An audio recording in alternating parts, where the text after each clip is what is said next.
ദാരിദ്ര്യവും സമ്പന്നതയും പാരമ്പര്യമായി ലഭിക്കുന്നതല്ല. ഹായ് പ്രിയമുള്ളവരെ, ഇന്ന് നമ്മൾ സംസാരിക്കുന്നത് എങ്ങനെ നമുക്കൊരു സമ്പന്നനാവാം എന്നതിനെക്കുറിച്ചാണ്.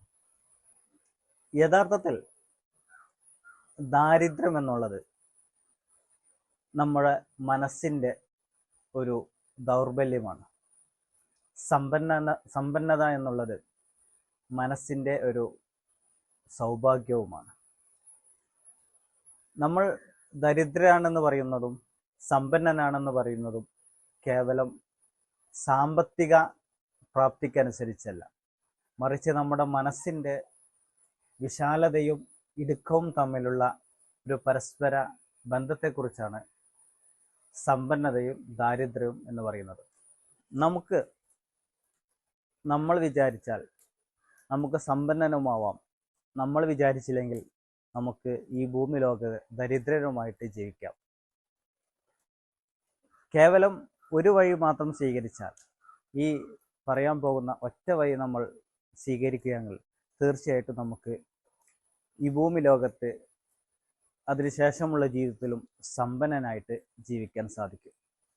നമ്മൾ പലപ്പോഴും ശ്രദ്ധിക്കാതെ പോകുന്ന ഒരു സമയമുണ്ട്, നമ്മുടെ ജീവിതത്തിലെ ഏറ്റവും മനോഹരമായ സമയം, ദൈനംദിന ജീവിതത്തിലെ ഗോൾഡൻ സമയം എന്ന് പറയുന്ന പ്രഭാത സമയം. പുലർച്ചെ ഏകദേശം ഒരു 4-4:30 മുതൽ സൂര്യൻ ഉദിക്കുന്ന ഇതുവരെയുള്ളൊരു സമയം, അതായത് 6 മണി 6:30 വരെയുള്ള ഈ 2 മണിക്കൂർ സമയം നമ്മൾ ക്രിയാത്മകമായിട്ട് ഉപയോഗിക്കുകയാണെങ്കിൽ നമ്മുടെ ജീവിതത്തിൽ വലിയ സമ്പന്നത കൈവരിക്കാൻ സാധിക്കും. ഏറ്റവും പ്രധാനമായത് നമുക്ക് ധാരാളം പണം ഉണ്ടാവുക എന്നതിനപ്പുറം മനസ്സിന് സമ്പന്നത ഉണ്ടാവുക എന്നതാണ്. ആ മനസ്സിൻ്റെ മാനസിക സമ്പന്നത ഈ സമയത്ത് നമുക്ക് ആരാധനാ കർമ്മങ്ങളിലൂടെ അല്ലെങ്കിൽ നമുക്ക് ഇഷ്ടപ്പെട്ട പുസ്തകങ്ങൾ വായിക്കുന്നതിലൂടെ ഉപയോഗിക്കുകയാണെങ്കിൽ തീർച്ചയായിട്ടും നമ്മുടെ മനസ്സിന് ഒരു സമ്പന്നതയുണ്ടാകും. ഈ സമ്പന്നതയിലൂടെ നമുക്ക് സാമ്പത്തികമായിട്ടുള്ള പുരോഗതി നമുക്ക് കൈവരിക്കാൻ സാധിക്കും.